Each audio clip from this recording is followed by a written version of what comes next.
नमस्कार, आप देख रहे हैं इंडिया उपदेश और मैं हूं आपके साथ सना हुसैन।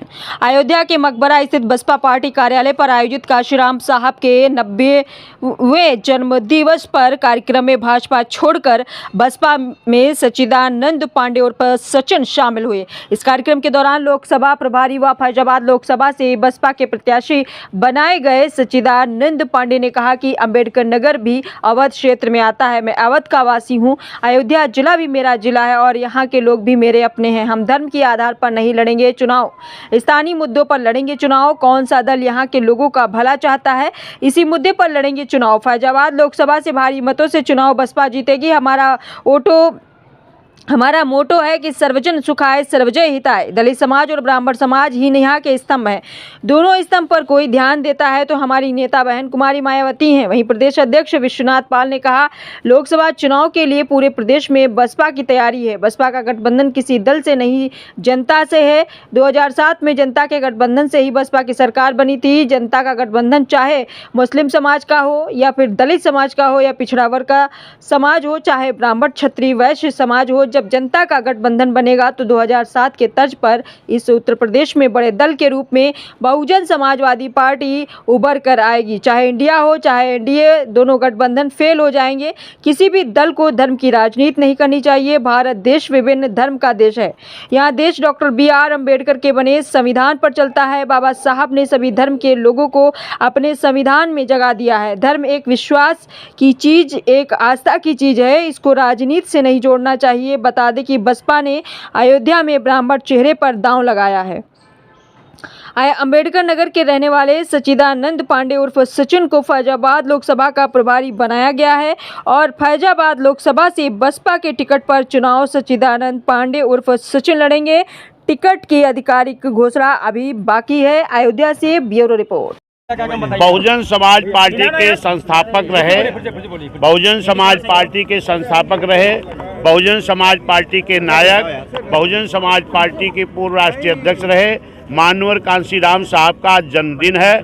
आज उनकी जयंती का कार्यक्रम ये चल रहा है। जो पूरे देश में मानवर कांशीराम साहब की जयंती मनाई जा रही है, इस उत्तर प्रदेश में सभी जनपदों में मानवर साहब की जयंती मनाई जा रही है। ऐसे मौके पर मानवर कांशीराम साहब के चरणों में श्रद्धा समर्पित करते हुए मैं उनको जन्मदिन के बहुत बहुत धन्यवाद, श्रद्धा समर्पित करता हूँ।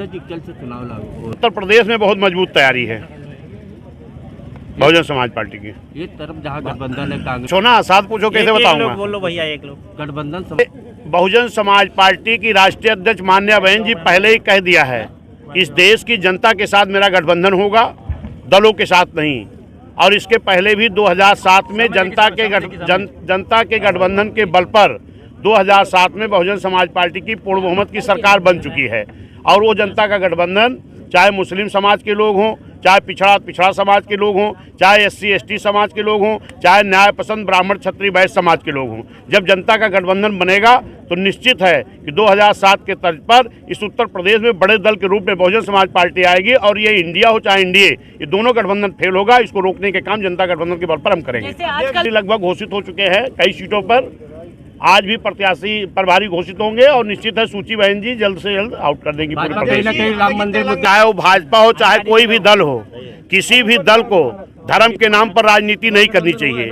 ये भारत देश विभिन्न धर्मों का देश है। ये देश डॉक्टर BR अम्बेडकर साहब के बनाए हुए संविधान के बल पर चलता है और बाबा साहब ने अपने संविधान में सभी लोगों को जगह दिया है। हम ये मानते हैं कि धर्म एक विश्वास की चीज़ है, एक आस्था की चीज़ है। अगर हमारी आस्था विश्वास हिंदू धर्म में है तो हम उनको मानेंगे। किसी का विश्वास और आस्था मुस्लिम धर्म में है तो उसको मानेगा। किसी का विश्वास और आस्था सिख धर्म में है उसको मानेगा। धर्म अपने अपने विश्वास और आस्था का विषय है। राजनीति धर्म के नाम पर नहीं होनी चाहिए। और जहाँ तक वोट करने की बात है, राजनीति की बात है, तो इस देश को सुरक्षा कौन दे सकता है, देश में भाईचारा पैदा कौन कर सकता है, देश में किसानों को अच्छी आय कौन दे सकता है, नौजवानों को रोजगार कौन दे सकता है, इस देश में नौजवानों को अच्छी शिक्षा कौन दे सकता है, इस देश के जो हमारे गरीब मजलूम हो इनका विकास कैसे हो सकता है, इस पे वोट। बहुत समय से आप लोग इंतजार कर रहे थे। आप सब को बहुत बहुत धन्यवाद। और जहाँ तक जो आपका प्रश्न है कि अंबेडकर नगर से आप यहाँ तक आए, अयोध्या में आए, तो मैं आपको बता दूँ कि अंबेडकर नगर भी अवध क्षेत्र में ही आता है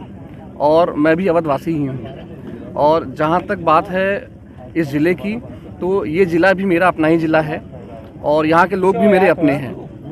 जैसा कि अभी अध्यक्ष जी ने आपको बताया कि यहाँ पे चुनाव जो है जो हम लड़ेंगे वो धर्म के बेस पे, वो जो है कोई धार्मिक स्थल या धार्मिक चीज़ के बेस पर नहीं लड़ेंगे।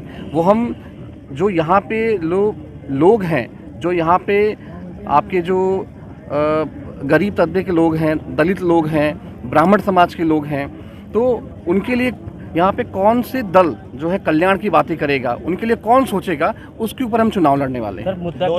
कि आप मान के चलिए लल्लू सिंह और अवधेश प्रताप जी दोनों गद्दावर नेता हैं, तो इसके लिए मैं कोई अपनी तरफ से कोई मतलब पुष्टि नहीं करता।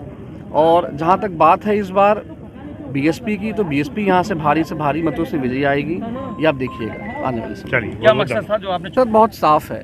क्या है कि आपने, जैसा कि जो हमारा मोटो है सर्वजन सुखाय सर्वजन हिताय, ठीक है, तो कहीं ना कहीं इस मोटो ने हमको बहुत प्रेरित किया है।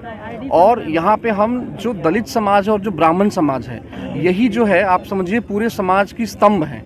अगर ये दो स्तंभ पे कोई पार्टी ध्यान देती है तो हमारी नेता बहन कुमारी मायावती भी ध्यान देती है। तो हमें यही प्रेरित कर रहा है। और मैं आपको विश्वास दिलाता हूँ कि इस बार यहाँ से दलित समाज, ब्राह्मण समाज सब एक है और हम सब मिलके बसपा को यहाँ पे भारी से भारी मतों से विजय बनाएंगे। धन्यवाद।